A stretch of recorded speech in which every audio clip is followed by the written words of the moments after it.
Hello बच्चों, मैं हूँ आपकी हिंदी टीचर और मेरे क्लास में आप सभी का हार्दिक स्वागत है।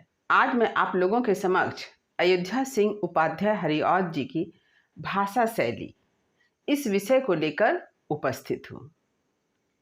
आप सभी जानते हैं अयोध्या सिंह उपाध्याय हरिऔध जी का नाम हिंदी साहित्य में उनके द्वारा रचित महाकाव्य प्रिय प्रवास के लिए अमर है। खड़ी बोली को साहित्यिक रूप प्रदान करने में हरिऔध जी का विशेष स्थान है।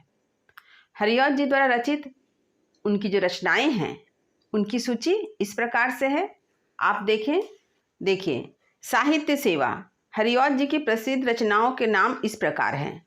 प्रबंध काव्य प्रिय प्रवास, वैदेही वनवास, जिसमें से प्रिय प्रवास को खड़ी बोली का प्रथम महाकाव्य माना गया है।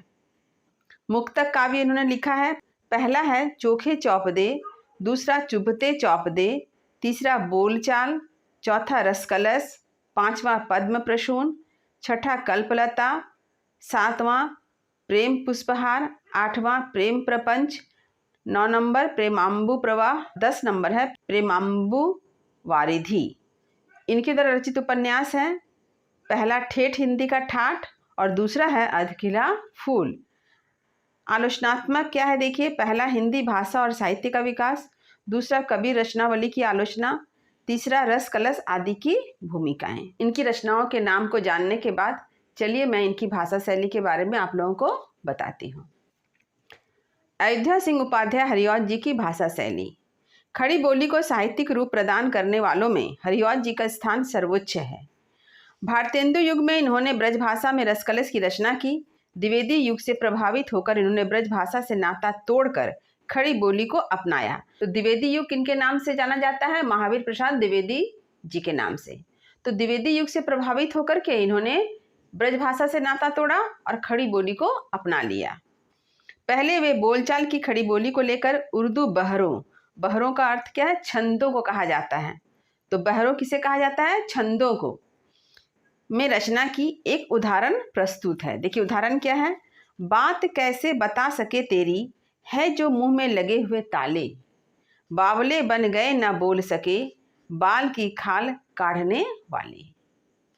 ऐसे छंदों में हिंदी उर्दू सी हो जाती है।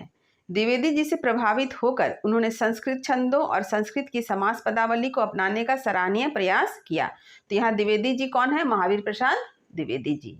इन्होंने खड़ी बोली के अतुकांत पदों में अपने सर्वश्रेष्ठ काव्य ग्रंथ प्रिय प्रवास की रचना की। प्रिय प्रवास महाकाव्य से ब्रज की संध्या वर्णन की कुछ पंक्ति उदाहरण स्वरूप प्रस्तुत है। दिवस का अवसान समीप था, गगन था कुछ लोहित हो चला, तरु सीखा पर थी अब राजती, कमलिनी कुल बल्लभ की प्रभा।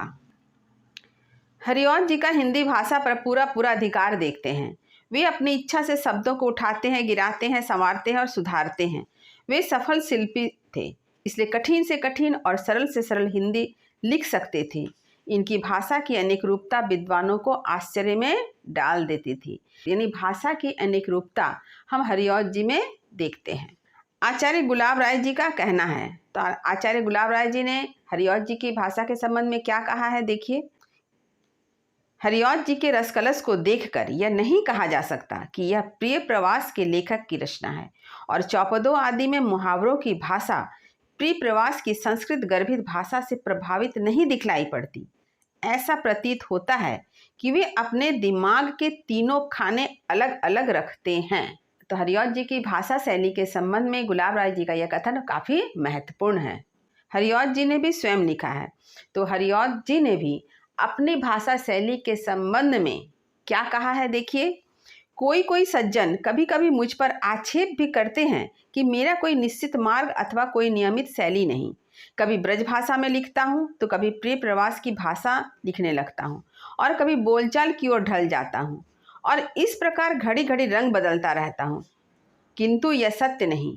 मैं अपने विचारानुसार प्रत्येक प्रकार की हिंदी का उच्चारण उपस्थित कर देना चाहता हूँ, परंतु प्यार सरल हिंदी को ही कर सकता हूँ और उसमें कविता करना उपकारक और उत्तम समझता हूँ। कवि सम्राट होने के साथ साथ वे सफल गद्यकार भी हैं। इनका गद्य संस्कृतमय है। क्लिष्ट शब्दों के प्रयोग होने पर भी इनके वाक्यों में दुरूहता नहीं रहती है। निष्कर्ष रूप में यह कहा जा सकता है कि हरिऔध जी ब्रजभाषा और खड़ी बोली के पक्के उस्ताद और बोलचाल की भाषा के अद्वितीय कलाकार हैं। मुक्तक काव्य और प्रबंध काव्य दोनों लिखने में वे पटु हैं। भाव पक्ष की भांति कला पक्ष भी निखरा हुआ है। तो यह है अयोध्या सिंह उपाध्याय हरिऔध जी की भाषा शैली। उम्मीद करती हूँ यह आपको अच्छी तरह से समझ में आ गया होगा। वीडियो को लाइक करें, सभी पढ़ने वाले विद्यार्थियों में शेयर जरूर करें। यदि कहीं कुछ समझने में दिक्कत हुई हो तो कमेंट अवश्य करें। जो बच्चे मेरे चैनल पर नए हैं वे चैनल को सब्सक्राइब जरूर कर लें, ताकि आने वाले समय में हर नई वीडियो का नोटिफिकेशन आपको समय समय पर मिल सके। तब तक पढ़ते रहिए, जीवन में आगे बढ़ते रहिए। मेरी शुभकामनाएं आप सभी बच्चों के साथ है। धन्यवाद।